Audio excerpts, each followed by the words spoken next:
চলেন আমরা একটা এতটুকু বুঝি যে কমপক্ষে নিজের দিকে একবার নজর দেই।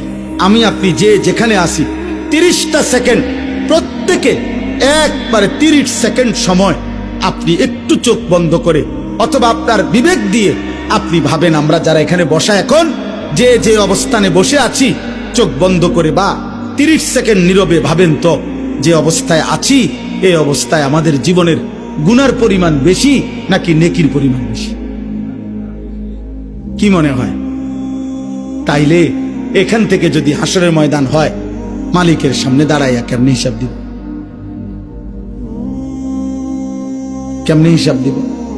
আপনি কি মরবেন না? আপনাকে কি খবরে যাইতে হবে না?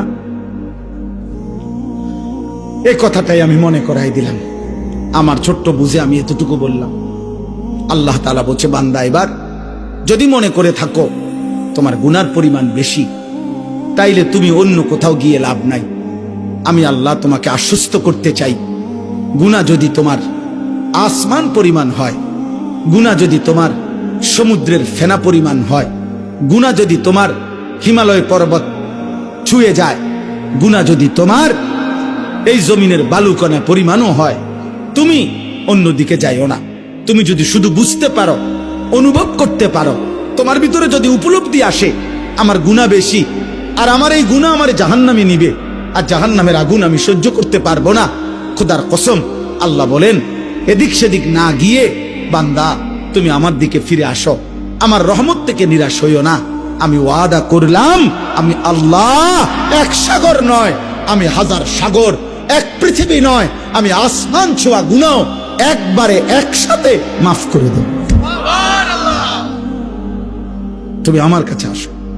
এই কথাটাই এখানে 24 নম্বর পারা 39 নম্বর সূরা, সূরায়ে জুমার, এই সূরার 53 নম্বর আয়াত। আমি আপনাদের কাছে 3টা আয়াত পড়ছি, 53, 54, 55, এই 3টা আয়াতের তরজমা বলেই আমার কথা আমি শেষ করলাম। আল্লাহ তাআলা বলেন, কুল, হে নবী আপনি বলেন, ইয়া ইবাদিয়াল্লাযীনা আসরাফু আলা আনফুসিহিম, হে আমার বান্দারা, তোমরা যারা নিজের উপরে গুনাহ করতে করতে সীমা অতিক্রম করে ফেলেছো, গুনার পাহাড় উঠায় ফেলছো, তোমরা নিজের উপরে যারা জুলুম করে ফেলেছো, তোমরা যারা জীবনটাকে শেষ তছনছ করে ফেলছো।